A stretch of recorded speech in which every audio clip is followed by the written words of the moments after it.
what's actually more valuable, so specifically in Pipe, one of the things that we are working through right now is because we have this good, we're beginning to get a very rounded out picture of the cash that these businesses are. 70% of your cash is going in of everything that comes out.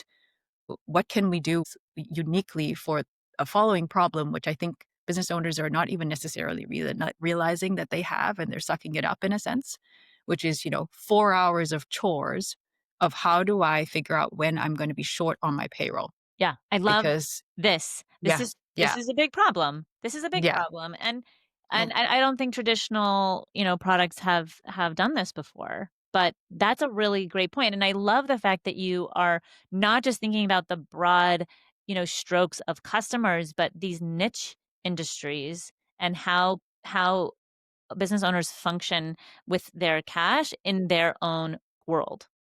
I'm Felicia Shakiba, and this is CPO Playbook, where we solve a business challenge in every episode.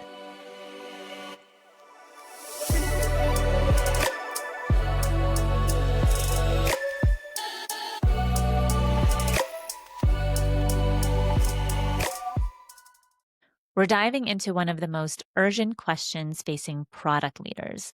How do you build defensible products in the age of AI?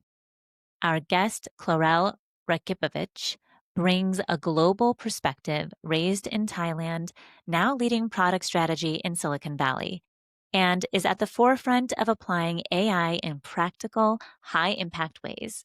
At Pipe, they've been exploring what's hype versus what truly moves the needle, from internal testing to embedding AI into core workflows. We'll talk about decision-making and AI adoption, building defensibility beyond automation, and how product leaders can evolve their teams and competencies for this new era. Claurelle, welcome to the show. thank you so much for having me, Felicia. Looking forward to this. Claurelle, you've said that AI is quickly becoming table stakes. When you look across the landscape, what do you think is truly defensible in product development today, and what's just a bubble? In some ways, the analogy that I often refer to is thinking about AI a bit like electricity was in 1905. Everyone had access to the current, and defensibility wasn't in having wires. It was in how you rewired your factory, in how you thought about the problems of what the factory was solving, and reimagined those. And the same is true today for AI. I think at Pipe, what's become very obvious through really real trial and error and being in the trenches, which is some of the short stories I'll share today, it's it's really recognizing that the models are not are what matters. It's how you structure three main things. One is the context you have, and that context is data, but also domain expertise, knowledge that you're deeply attached to and have sensitivity to. Then there is an aspect of what is customer empathy. And I can tell you that product in some ways is broken for what we need to do today. And we'll talk a little bit about why that's true, product market fit in particular. And that's because the opportunities and the types of things you can do were not possible before AI came around. And so you're not building software with a discrete problem you're solving and a discrete solution. When it hits the user, it has a few different directions you do not expect are going to happen.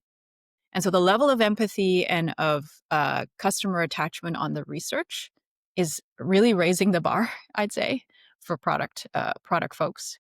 So between the context piece, the customer empathy piece, and really having proprietary information that others do not have access to, you have a good chance of defensibility. It's really true. I mean, McKinsey just said it recently that 75% of AI use cases are replicable within months, and models will just lap. They'll just lap you. So you need something indispensable. And that comes through these dimensions of context, customer empathy, and proprietary data.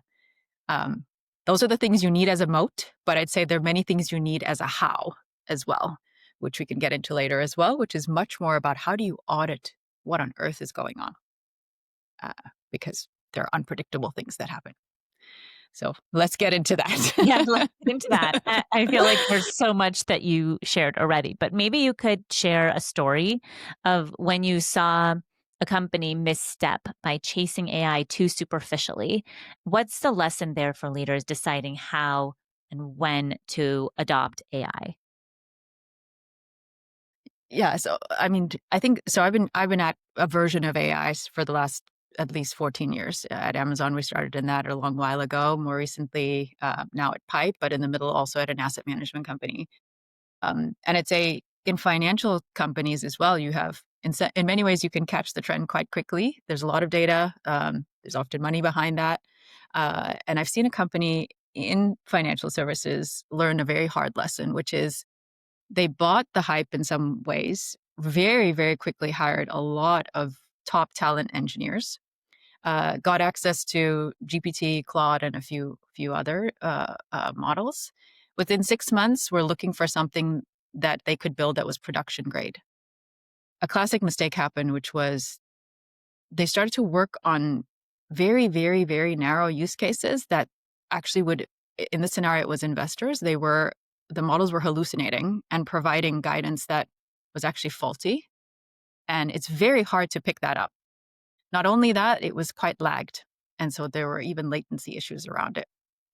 Uh, you realize that only some time and you have to hold back on when you expose that to which users, et cetera. Okay, that all happened. But the reality is that the adoption ended up being zero because you created mistrust out of the gate. And Yeah. the the irony is that the answer became maybe we got the wrong engineers, maybe we had the wrong team. And that is really not the issue. I've seen other companies on top of that bad mistake then add consultants and add vendors, and you're still at the same result, which is they're not creating a solution that's any better. And so what they missed is that regardless of what you buy or build, AI is not for every problem. And there is really a distinct heuristic or set of litmus tests, which I can share with you about what I think is that playbook that helps you judge what is an AI native problem I should be solving for. And it really relates to where there is some kind of judgment, prediction, pattern recognition. And you cannot afford to have that answer be even 2% wrong.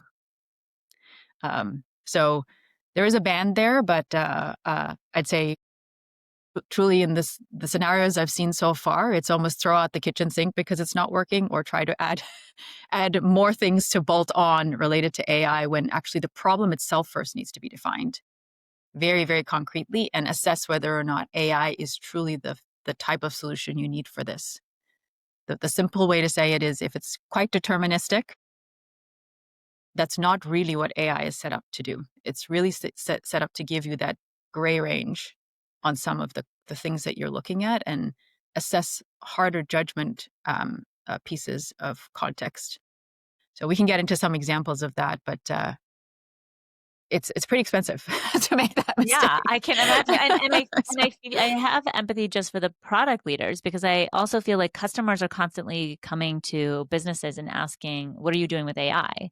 And maybe like you said, maybe the problem that you're trying to solve isn't really AI related or it doesn't require, deep AI experience to solve, but you're kind of beholden to your potential clients who are really looking for faster, more efficient, more cost effective solutions, right? That pressure. I mean, is that a pressure that you feel or not really?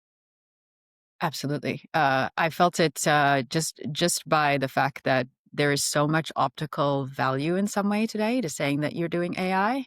It's creating valuations you wouldn't imagine in some areas. And I think the the challenge there is that you're not really ready, and people don't realize the degree to which you're not ready. So if you know about what Pipe was doing, we really decided that, and a few companies have done this very well, from Salesforce to even OpenAI itself. If you listen to their CFO, they actually ate their own dog food on their own models for a while, trying to figure out things that made a very big difference to their value that they were providing in their functions. So even at Pipe, what we've done is we started testing AI internally, and that was a very deliberate choice for a couple of reasons. It is very different from building traditional software in the following ways. In traditional software, you pretty much have a few possible scenarios of how a tool will work. And you solve for that solution and you make it repeat itself, right? When you put something like, you can even define all the possible ways that the user might use that, by the way. So what ends up happening in a scenario where you have a lot of ambiguity type questions. So take something like I was watching a keynote from a VC the other day, whereby a consumer, by the way, had come up with a way in which to take all their QuickBooks data plus a bunch of other things. They have traffic data about things that are happening outside of their store and new visitors, all types of things. And what they were able to do in one day, a CEO, no engineering background, was take all of that information, throw it into Claude, turn it into, first of all, a spreadsheet that would predict their Black Friday inventory levels that they needed over 14 years of them having operated, turn that into a app that was an inventory management system. Why am I telling you this story? Because the user now has the ability to create apps on their own. Imagine what kind of bar you need to meet as a product leader who is serving that user when they are the ones who will know that you're being foolish and telling them something in an AI related app because they have known their business for the last 14 years and they have the ability to create it themselves. So if you attempt to tell them you think you know what their Black Friday sales is going to be and what their inventory needs to be, you need to be damn sure you know is pretty much as much context as they would know prompting that same tool. That is a whole other level of opportunity set that is possible and you cannot predict what that business owner necessarily would be asking in all the possible questions. And so you've got to start with, first of all, understanding how these models work. What do they look like when you that you just don't necessarily know what they look like when you put them in front of users and users start asking open-ended questions. And they've got to trust those answers. And so at Pipe, we started with the internal use cases first to learn from our internal users. So those were fraud and compliance agents that were dealing with what have been age-old questions in some way of identity issues and all the sanctions things that we look at. And these are many, many flags that you could never put into your, portfolio of capital and other products that we're providing. But what we were able to do is create a low-stakes way of establishing what it is that the models could do well and where we needed to, more importantly, have evaluations of that model. What did we need to have as a muscle to audit? What was the outcome that we were satisfied with that we would never, ever let a human not see, by the way? Because there are huge stakes if we get something wrong in terms of who we pass through our funnel. Absolutely. And so I'll pause there a bit, but it really does come down to, I think, being able to recognize that you have to learn how to predict and prevent failures and not detect them after the fact. And the cool part about where we are today, which is where I was, for example, doing ML with underwriting in 2014, is that you're less in a black box today than you were back then. Back then, it was very hard for me to tell why some of my models were approving or not approving folks. You would only see that after the fact. Today, you have different tools, which are not too worth getting into, but things that you can actually interrogate the model itself and learn. It tells you why it did what it did. So you can create an audit trail of that reasoning. You have to learn that. That's a whole new capability. And so your whole company as well needs to be able to assess that. That's not an engineer or a product person's job. I needed the fraud and compliance operations people to be able to feedback loop to me that something is subtly wrong here. 2% of the time, this is not accurate. But what does that mean? Where does that come from? Why is that happening? We'll be right back. Back to the show. Now I'm curious to learn more about the team. You've hired product talent with LLM experience, not just traditional PM skills. What new competencies do you believe tomorrow's product leaders need in order to thrive in this type of environment? Yeah. It's so funny. I think I say this very often, so forgive if someone's heard this from me before, but if you've ever read David Epstein's book Range, it is by far so currently relevant today to what is needed for anyone who's living in an era like ours. So AI is something that demands that you can actually understand the domains around you because you can be quite powerful as a team of one. I can prototype, I can code, I can design, I can put it in to the market, I can do a number of tests with users with very few other people involved. But that means that I need to not take over the job or replace an engineer or a designer or even the domain expert in my financial areas. It means that I need to have a very deep curiosity and ability to drive into those problem sets to know what's truly a problem and what it means for that problem to go wrong. And that can happen on the core content. It can happen on the design experience. It can happen on the technical possibilities of the model. And so it does matter to be surrounded by what I would consider to be what we did at Pipe is we have a tiger team set up on a number of the use cases that we're solving for.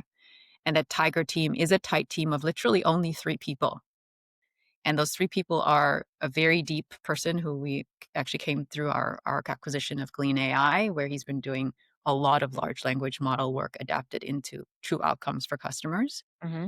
A PM who's been working on large language models in a relatively complex and very data rich environment before. And then the third is a designer who has had, I would say, a lot of exploratory, very, very, very exploratory early stage financial product experience. But frankly, you could argue that any one of them could be the prototype creator if they deeply understood the other. And so it becomes much more about the being disciplined about what the problem is you're solving for, and then Right. having range in terms of how you can think about how those problems touch a couple of dimensions of the product itself.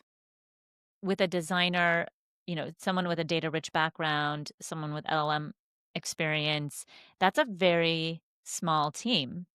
And I also feel like, and correct me if I'm wrong, but like product teams aren't normally that small. I mean, obviously it depends on how big the organization is, but am I off base here, or is that That's the starter kit. So from there, you need much more. And I say tiger teams because these pods are operating in different parts of the business. So they're unpicking things on our revenue areas and our customer support. Another pod is doing that on our internationalization. Another part is doing that on the product compliance, as I mentioned. And uh, I think I'll say fundamentally, you've got the typical parts of discovery and going as fast as possible from hypothesis to beta. What I'm saying is those tiger teams can work extremely well to unpick those problems very, very quickly and create knowledge and understanding in domains of your business that haven't even been touched by AI. What you then need, which is the progression we're moving to now, is a more mature infrastructure that is also run by a team, and that's a different looking team. But it's an infrastructure that primarily actually allows us to set up experiments and Mhm. create prototypes on a compliant infrastructure. So I don't lose personally identifiable information. I keep certain policies of segregated data, et cetera. And those things you don't want to reinvent every time. But that's another level of investment. And so that's why I said it's a starter kit. If you're really serious and you prove you have the right to play in creating AI experiences that your internal users can operate with, you then have the right to have the investment to create that infrastructure on top. And that's both the auditability pieces, as I mentioned, but ways that you get learning and feedback loops as well for the actual experiments. Yeah, I think that the team structure and organizational design of the function, I think, is really important. But you've also mentioned that, or you've really emphasized that defensibility isn't just about algorithms, but it's about unique data, and deep domain experience. And I think that this is really key because regardless of how your AI product runs, having, the correct input, unique data, I think is part of the product. So can you give an example where this combination created a real product advantage? The main one that comes to mind is just remember what pipe is sitting on in terms of data for a minute. We're seeing money that's flowing into the business, and we're also beginning to see money that's flowing out of the business because we have products that are financial products that help the small business run their financial life. So everything from capital, where we're underwriting that based on sales information and a few operating variables that we know from the platforms that we that are our partners. We're also beginning to see their spend data from the cards that they're using to pay their bills, and the ways that they're paying their invoices are beginning to be true for us as well. So that full picture of their cash is, first of all, a set of data that is proprietary to us. Secondly, we're getting a very nuanced view from the fact that it's quite verticalized. So I can tell you what that looks like for the medical spa segment. I can tell you what that looks like for the restaurant segment. I Oh, can tell you what that interesting. looks like for professional construction pros. And that alone is creating deep, unique data that we can now create genuine value for that construction well drilling owner about his financial life. Not own and so here's a good example of that. It's you've got him doing things like trying to fill his appointments for the week with customers. You could argue that AI should help him figure out that. It should help him figure out when his invoices are due, et cetera. But by the way, some of those problems, as I said to you earlier, they're really just time prediction, Right. right? Yeah. Yeah. When Fair. is my invoice due is just a time prediction. Okay, great, you get a reminder. What's actually more valuable, so specifically in Pipe, one of the things that we are working through right now is because we have this good, we're beginning to get a very rounded out picture of the cash that these businesses are. 70% of your cash is going in of everything that comes out. What can we do uniquely for a following problem, which I think business owners are not even necessarily not realizing that they have, and they're sucking it up in a sense, which is, 4 hours of chores of how do I figure out when I'm going to be short on my payroll? Yeah, I love Because, this. This yeah, is yeah, this is a big problem. This is a big yeah, problem, and yeah. I don't think traditional, products have done this before. But Mhm. that's a really great point, and I love the fact that you are not just thinking about the broad, strokes of customers, but these niche industries and how Mhm. business owners function with their cash in their own world. That's right. That's right. And you have the opportunity in that scenario to really drive outcomes, not activity, not curiosity because you asked something a couple of questions. Literally, we are proving that we can take 4 hours of chores down to minutes at the end of the week because we've already helped you figure out how we can do it for you to close that payroll gap. Mhm. Yeah. And you're talking about something that is an informed approach, right? It can come across high trust busting, very dumb if it's not that. So, yeah, Yeah. yeah. So I think we've talked a lot about empathy and for those customers, you know, how does empathy um, workflow shape AI products differently than a purely technical approach? Because you're thinking about like how does a product work, but how do you look at it differently for the workflow? I think first of all, it starts with just recognizing that the type of workflow you choose. I'm sorry to keep beating this drum, but the type of problem you choose really matters. So the empathy has to come from the fact that you're finding a workflow that has orders of value higher impact on that customer than otherwise. So I gave you the invoice example before versus this, but what you're trying to avoid is that the user feels, and I'll use the word feels, um, there's a black box and they don't know how to get in on it. Like you're trying to help me get somewhere. You're making a decision on my behalf. You're recommending something. You're giving me an insight, but what the heck came behind that, right? So there's transparency needed. Possibly worse, there's a truly wrong answer that can create mistrust. There's truly irritation because, by the way, so it reminds me that not even a couple of weeks ago, I saw a post from, it was a woman who had been using a known financial accounting software tool for very, very long, CEO business, desperately pleading on LinkedIn to ask somebody to please find an alternative.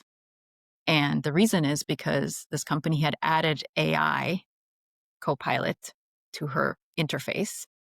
And it was just constantly not allowing her to do the things that she would normally do in the week. It was a disruptor. And she could not, yes. And she was just total distraction. She could not even move the screen away. Ugh, She couldn't get it to how like stop obnoxious. giving her a no. And so you don't even begin to know the degree to which there is kind of personalization at another level from a product perspective. And that requires a lot more, I would say, luck in some ways, but also continuous testing. I'm sorry to say it this way, but in some ways, ChatGPT was actually a mistake. There's a good reason why, if you hear from what the leadership did they took a risk putting that out in the world. They did not expect it to light fire quite the way it did. And it could have been something that didn't attach because it's a chat interface. There are many things about chat that are quite limiting. And so the main lesson here is that empathy is something you have to keep at a high bar again, I would say, but you need a muscle around and some guardrails around how you discreetly test into it with true user feedback, because you just need that reaction to both the experience and the actual content itself. We'll be right back. Back to the show. Yeah. Yeah. I agree with you. I think there was an episode we did with PepsiCo about, how do you set up guardrails when you're implementing new, product or services or vendors with AI. And I think that's really important for those who are listening to, if you're looking for guardrails on what to do and how to do decision making, that's a great episode. But I think that you're spot on when you say that you also, as a service provider, need to have your own guardrails for those customers that may not be thinking about all those things. And safety is and should be the number one priority before implementing anything that is providing reason to things that may or may not be true, right? So, looking forward, how do you feel that product leaders, should audit and evaluate AI in their own organizations to really ensure it's actually delivering value and not just obnoxious noise? Going back to the to the example that you just shared. Uh, Number one thing is, if you're not creating an outcome, literally an outcome that someone would say, I find indispensable. Unfortunately, a very true product rule, but even more so to today. And I'll tell you why this gets faulty in a second. If you're not creating an outcome, you're doing nothing. And so where this goes off the rails is, say, for example, I think probably Brett Taylor has one of the best examples around this. He's building a company and very successfully already, that is doing customer support in many, many different industries. Even in thinking about how he's priced that, he's priced it based on the fact that you can get a machine, in a sense, to do the same outcome as a human, right? But others have priced based on how much activity the machine can process. And price is really just a proxy of willingness to pay and value you're providing, right? And so even for you, whether it's an internal use case or an external use case, when you're evaluating the value you're delivering, you've got to know that you turn that business owner's financial chores from 4 hours to 30 minutes in a week in some way.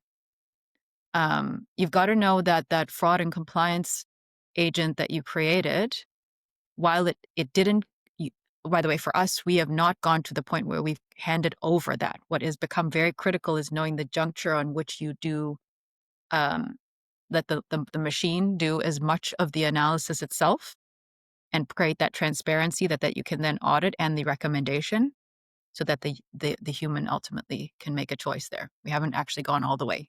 But that alone has created a 60% reduction in our operating needs from a scale perspective alone. And so that is a true outcome that is going straight to our bottom line and not needing us to add additional resources. And it's so very critical when you're going at 5x growth every couple of months. Is that how fast you're growing at Pipe? I can't give you the exact number, but Yeah. the pace is tremendous. Something that you'll see publicly announced in a week or so. We'll also tell you there's a big step change there coming as well. So it's been a ride.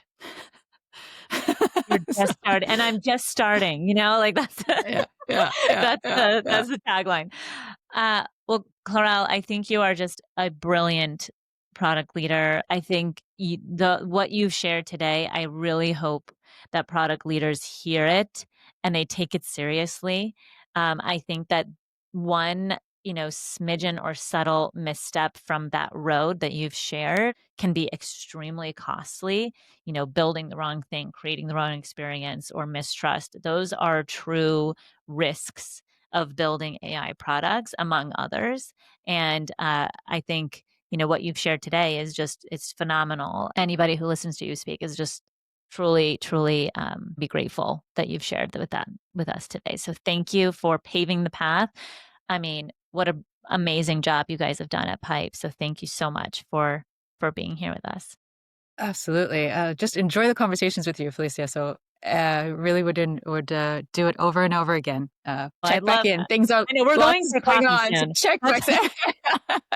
check back in. There's lots going on. So I will. I'm going to. Yeah. Okay. Well, Okay. I'll talk to you soon then. Okay. Thanks a lot.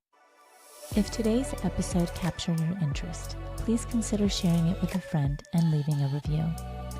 To learn more about how CPO Playbook can support you or a leader you know with executive coaching or organizational transformation, visit us at cpoplaybook.com. Your support as a subscriber means the world to us, so thank you for tuning in. I'm Felicia Shakiba. Let's connect on LinkedIn.